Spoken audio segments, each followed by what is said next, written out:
ఈరోజు Hyderabad city police operation Kavach పేరుతోని సిటీలో మొత్తం దాదాపు 150 చోట్ల వెహికల్ చెకింగ్ చేయడం జరుగుతుంది. సంశయాస్పద వ్యక్తుల్ని, సంశయాస్పద వెహికల్స్ ని, అదేవిధంగా డ్రగ్స్ కోసము దొంగతనం చేసిన వెహికల్స్, నంబర్ ప్లేట్ లేని వెహికల్స్ ని, అదేవిధంగా వేరే వేరే ఇల్లీగల్ యాక్టివిటీస్ లో ఇన్వాల్వ్ అయ్యే పర్సన్స్ కూడా చెక్ చేయడానికి ఒక ఆపరేషన్ కవచ్ ని మనము ప్లాన్ చేయడం జరిగింది. దాదాపు 5,000 సిబ్బందితోని ఈ కవచ్ ప్రోగ్రామ్ ని మనము కండక్ట్ చేయడం జరుగుతుంది.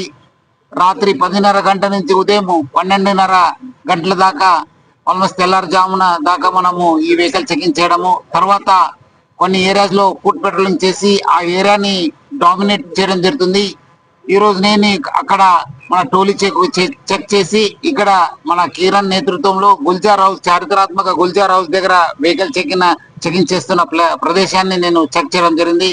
ఇప్పటిదాకా దాదాపు 25 వెహికల్స్ ని మనము ఇక్కడ సీజ్ చేయడం జరుగుతుంది. అదే విధంగా వేరే దగ్గర కూడా కొంతమందిని మనము చెక్ చేయడం జరిగింది. కొన్ని వెహికల్స్ కూడా డీటెయిల్ చేయడం జరిగింది. ప్రజలందరూ కూడా ఈ ఒక వెహికల్ చెకింగ్ చేస్తున్న సమయంలో మా సిబ్బందికి కోఆపరేట్ చేయాలని చెప్పి నేను ప్రజలందరూ కూడా మరీ కోరుతున్నాను. మీ యొక్క భద్రత మా బాధ్యత అని చెప్పి నేను చెప్పగలుగుతున్నాను.